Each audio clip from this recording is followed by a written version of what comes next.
자기 순서도 아닌데 나와가지고 배경음악으로 소음을 깔아버린 강신주 철학박사님 나오셨습니다. 안녕하세요. 예, 안녕하세요. 네. 아까 잠깐 쉬는 시간에 제가 들었는데 오늘 주제가 대통령의 사과. 네. 사과를 2번 하셨는데 사과를 또 대통령의 사과를 철학적으로 분석하는 건가요? 뭔가요? 가장 큰 문제가 뭐냐면 이제 철학자들이 민감하게 생각한 게 언어인데 네. 우리나라는 사실 사과라는 문화를 모르는 나라 중에 하나거든요. 그러니까 그래요? 동료가 다 유감이죠, 유감. 유감이라는 표현 쓰잖아요. 네. 그러니까 저도 유감이라는 단어를 쓸 때마다 좀 생각을 한다 그 소리인데. 그러니까 마음이 좀 언짢다. 언짢다. 생각을 한다. 근데 미안해요도 아니에요. 네. 네. 그러니까 사과라는 거는 이제 일단은 기본적으로 이제 그 서양에서 뭐 전통이 깊죠. 어펄러지 그러니까 플라톤 대화편 책 제목이기도 하고. 아 그래요? 소크라테스가 이제 죽으면서 이렇게 당당하게 죽겠다. 왜 자기 소에 뭐 이렇게 밝힐 때 대화편 이러면 그 변명이거든요. 변명. 네. 네. 거기까지는 아는데 네. 아리스토텔레스라고 그러셨나요? 플라톤이라고. 플라톤이. 아는 철학자들 수준이 그 정도다 보니까 플라톤이 쓴 책의 제목이 어펄러지라고요? 어펄러지죠. 근데 그게 왜 그런 사과라는 뜻을 제목을 썼어요?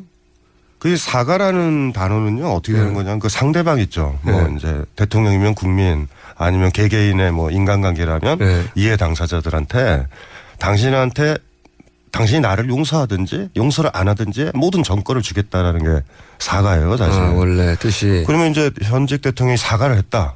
그리고 그 국정과 관련됐다. 그러면은 그거를 그냥 국민의 뜻에 맡기겠다는 뜻이네요. 나의. 그러니까요. 그런데 이제 그게 아니죠. 그러니까 이제 1차 사과, 2차 사과, 3차 사과. 대통령은 본인은 계속 국정 수행을 잘 하겠다고 하셨으니까. 그러니까 그건 사실은 그래서 그게 사과 방송이다라고 얘기하는 건 국민들의 의식이고 그 대통령이 사과를 한 것 같지는 않아요. 철학적으로 정확하게는. 왜냐하면 사과라는 건 국민한테 모든 것들을 물려줘야 되는데 여론조사 같은 데서 나왔잖아요. 그러면 5% 뭐. 그러면 사실은 그만둬야 되거든요. 사실은 5%가 뭐 이렇게 더 올라갈 수도 있어요. 시간이 지나다 보면 좀 그러니까 불쌍해지기도 하고 동정도 생기고 수치가 움직일 수도 있는데 근데 이게 기본적으로 국정을 드라이브할 동력하고는 전혀 상관없는 거라서 지지율이 조금 더 높고 낮거나 이제는 중요한 것 같지가 않아요. 그러니까 이제 문제가 이게 사과라는 단어를 딱 했었을 때 이거는 그 철학자들 같은 경우도 뭐 다 그랬는데 특히 기독교 전통 서양에선 강한 게 신에 대해서 회개하는 거 있잖아요. 회개. 그러니까 뭐 리펜턴스라고 그래서 회개한다라고 그러는데 그 뭐 서양에 이제 시민사회에 들어와서 종교가 없어져서 로크 같은 사람도 얘기하거든요. 존 노크를 말하는 거죠. 네, 존 노크요. 아는 이름이 하나 나와가지고. 사과의 근본 조건은 자기 잘못에 대한 퍼펙트한 회개가 전제가 돼야 된다. 사과를 할 때는 이렇게 하겠다고? 그러니까 그거는 국민뿐만 아니라 이제 기독교 전통이면 신 앞에도 떳떳하게 내 잘못은 이거다라고 이렇게 얘기하는 거죠. 일단 고백을 해야 되는 거네요. 그러면? 일단 고백이 전제가 돼야 되고 그다음에 그걸 들은 사람들 알아서 해주세요. 그러니까 한마디로 말해서 고개를 이렇게 내미는 거예요. 너희들이 내 목을 치든지 아니면 내 어깨를 두드려 주든지 너희들이 알아서 해. 근데 이 각오를 가지고서 뭐 현직 대통령뿐만 아니라 우리나라 그 정치권 권력자들이 절대 사과를 안 하죠. 이때까지 그 기준이라면 사과를 한 적이 없는 거네요. 하나도 없어요. 그러니까 일단 내 죄를 고백해야 되는데 대통령은 사실 드러난 정황으로는 대통령이 알고 있었을 가능성이 굉장히 높은데 본인은 몰랐다. 그러니까 내 죄를 고백을 하게 되면 문제가 뭐냐면 진정성이 생기거든요. 그러니까 예를 들면 아이가 잘못해서 사과했는데 거짓말을 하면 부모가 더 화를 내잖아요. 근데 아이가 진짜 진정성이 있는 거야. 내가 진짜 잘못했다. 그러면은 애들은 그렇게 할 수 있어요. 그러니까 다 이렇게 감동을 한 거죠. 그래서 그 다음에 용서가 나오거든요. 그러니까 사과는 사과로 그치는 게 아니라 용서까지 염두에 둬서 풀 패키지 단어거든요. 철학에서는 사과하고 용서하고 사과하고 용서 못하고 우리가 이제 일본 같은 거 위안부 문제라든가 나치 문제 같은 경우도 진정성이 있게 되면 그 용서라는 게 독일과 일본의 차이가 거기 있다고. 그러니까 일본 아이들이 제일 많이 쓰는 게 그잖아요. 유감. 맞습니다. 우리가 일제시대를 많이 겪어서 그런지만 그거 진짜 잘 배웠어요. 유감. 맞습니다. 사과라는 걸 안 해요. 그러니까 유감이라는 게 감정이 생겼다는 뜻인가? 한자로 풀면 뭐죠? 맞아요. 근데 정확하게 이런 거예요. 좀 느끼고는 있고 생각은 하고 있다. 굉장히 오만한 사실 발언이죠. 그러니까 그 문제에 대해서. 그러니까 나중에는 이제 제3자, 그러니까 우리 유명했던 말 있죠. 유체 이탈. 자기가 관계자인데 이렇게 본인이 뭐 문제가 되는 것 같은데 나랑은 상관없고 네. 나는 애들이 보니까 잘못했네. 예. 예. 나는 잘못이 없지만 관리 책임 정도는 질게 이 정도. 예. 그러니까 이제 사과 방송이라든가 사과를 잘못하게 되면 분노를 가중시키죠. 그러니까 이제 그거를 이제 그 당사자들이 그 진정성을 느껴야 되는데 그 진정성은 되게 어디서 오냐 하면 그 사과하는 사람이 진짜 내 잘못인 거예요. 자백을 할 때. 네. 그러니까 완전 회개라는 건 진짜 투명하게 자기 잘못을 이렇게 공개하고 까발리는 데서 오는 거거든요. 그러니까 막 옷을 벗으면 그렇게까지 할 필요 없어요 하면서 이렇게 옷을 입혀주는 것 같은 느낌이 패키지인데 사과는 사과로 결정되는 게 아니라 지금 당사자들이 이제 지금 현재 문제로 따지면 국민들이잖아요. 국민들이 어떻게 반응하냐에 따라서 결정이 돼버린 거죠. 그건 사과가 아니었다. 뭐 이런 식으로 되는 거죠. 저희 제작진이 지금 막 방금 인터넷 검색을 해보니까 유감이라는 게 네. 감정이 있다는 한자하고는 다르게 마음이 차지 아니하여 섭섭하거나 불만스럽게 남아있는 느낌. 이 사람들 잘못 차였어요. 이 유감이 아니에요? 왜냐하면 느끼는 바가 있음. 있음이에요, 그거. 이 그러니까 이거는 옛날 천여 년 전 썼던 한자를 찾아가지고 또 아는 척한 거예요. 이게 검색 좀 하지 마세요, 이상한 거. 아이 참나. 자, 그러면은 네.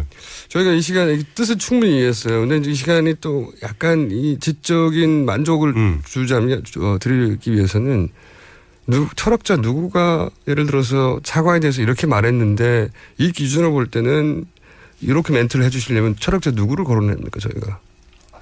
사과 가지고는 철학자들이 얘기를 안 하죠. 사과할 짓들을 보통 안 하고. 네. 일단은 철학자들도 사과를 안 해요? 철학자들이요? 글을 안 쓰죠. 우리는 뭐 잘못된 판단을 하면은 이제 글 쓰는 사람들은 글을 그냥 접어버려요. 그냥 거기서. 철학자들은 자기가 잘못했으면 안 해요. 그거를. 엄격함들이 있으니까. 자기가 예를 들어 철학적으로 이런 주장을 했는데 네. 그게 나중에 철학적인 어떤 자신이 평가했었을 때 이건 이거 잘못된 판단이다 그러면은 끊죠. 철학자는 본인이 철학적 주장을 더 이상 하지 않는 것으로 끝냅니까? 끊어버리죠. 이제 그래도 잘못을 했다고 해야죠. 잘못을 했다고 그럴 수는 없는 거죠. 왜 없습니까 철학자들은?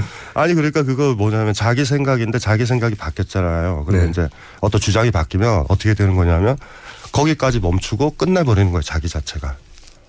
철학자가 어떤 주장을 쭉 해왔는데 어느 날 그게 아니라는 걸 깨달았어요. 그러면 그때가 되게 사실 나이가 많을 때라서 그래요. 나이가 많아가지고. 근데 위대한 철학자들 보면 더 이상 쓰지 못하고 못해. 사망하는 겁니까 그냥? 이 정도에서 내가 끝난다. 그래서 예를 들면 뭐 비트겐슈타인이나 이런 네. 좀 영민한 철학자는 한 30대 때 자기가 잘못했다라는 거 알고 흔히 말해서 후기 철학 이런 걸 만들거든요. 네.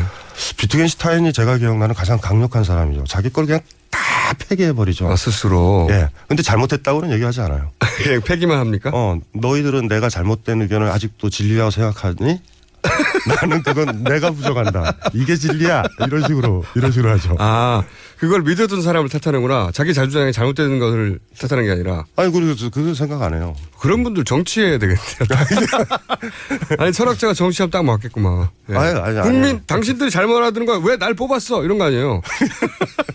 그래서 정치를 안 하는 거예요, 철학자들이.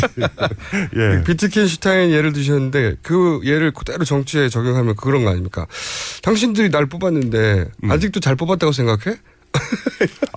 진짜로 그 속내가 아마 그러신 분들이 많죠. 이제 예를 들면 재벌이라든가 이런 사람들이 어떤 그 기업이 사회적 문제 벌어졌을 때 딱 얘기하는 거 보면 그래도 너희들 내 제품 살 거 아니야. 요게 사실 바닥에 딱 보이죠. 그러니까 아까도 얘기했지만 사과가 아닌 것이 자기가 진짜 잘못했다는 아주 통렬한 회개가 전혀 느껴지지 못한다면 뭐 그건 진짜 아무 의미도 없는 것 같아요. 예. 근데 철학자를 계속 말씀해 주셔야 된다니까요. 그런 얘기를 할 때 저희도 근데 제가 불만이 뭐냐면요. 네. 저도 명색이 철학자거든요. 네. 제가 얘기하면 그냥 철학자가 얘기하면 그냥 들어보면 되는데 로크 그닥 좋지도 않은데 자꾸. 아니 예를 들어서 어디 가가지고 대통령의 사과문에 대해서 얘기할 때 강신주 철학 박사가 얘기했다 이거보다는 비트겐슈타인이 이렇게 말했는데 말이야. 강신주가 더 유명해 우리 사회에서 비트겐슈타인보다. 누가 그래요? 그랬잖아요 아까 다. 강신주 박사님은 아직 그 소위 그 세계적인 철학자들의 유명한 명언집에 안 나오시잖아요 아직. 그런가? 그러니까요. 반성하시고요. 예, 알았어요. 어쨌든 만약 철학자 비트겐슈타인도 사과를 하지 않는 철학자군요. 근데 철학자들은 사과를 하지 않는다. 자기가 극복한 거니까요. 자기가 극복한 거예요. 누가 압력을 넣어가지고 그런 게 아니라. 아, 그렇지. 가만히 누가 당신 말 틀렸다 이게 아니라 자기가 검토를 해보고서 스스로 자기 부정을 할 자기가 용기가 하는 있었다. 거죠. 그래서 우리가 박수를 쳐주는 거죠. 그러니까 그게 뭐 누가 압력을 넣어가지고 뭐 당신이 잘못한 거 아니냐 이럴 때는 굽히진 않는데 자기 스스로 평가를 내려서 넘어간 거기 때문에 아니 더더군다나 초기 이론이 얼마나 많은 사람들의 부양가족들이 있었겠어요.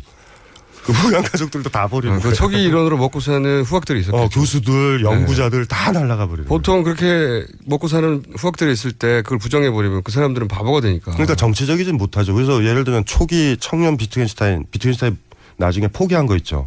그게 독일 오스트리아의 비엔나 학파라고 엄청난 학파예요. 네. 그 이제 후기 가가지고 부정해 버리니까 자기 말을 따르는 사람들이 학파를 하나 만들었는데 부정해요. 자기가 야 나 잘못된 의견이었어. 야 내 말 틀렸어. 야 학파 해체됐나요? 해체는 안 해요. 이런 식으로 나와요. 비트겐슈타인이 나이가 드셨더니 혼미해지셨다. 혼미해지셨다. 이런 식으로 나와요. 대개는. 네. 지금 20초 남았는데 대통령이 앞으로 사과를 어떻게 하면 받아들여집니까? 사과가 이제 국정 책임자이기 때문에 사실 실질적으로는 자리를 물러나는 형식이죠. 네, 물러나야 된다. 죄인이 제 사과다. 죄를 고백했다 그러는데 죄인이 그 자리에 있어서는 안 되는 거죠. 그러니까 사과를 안 한 거예요. 예.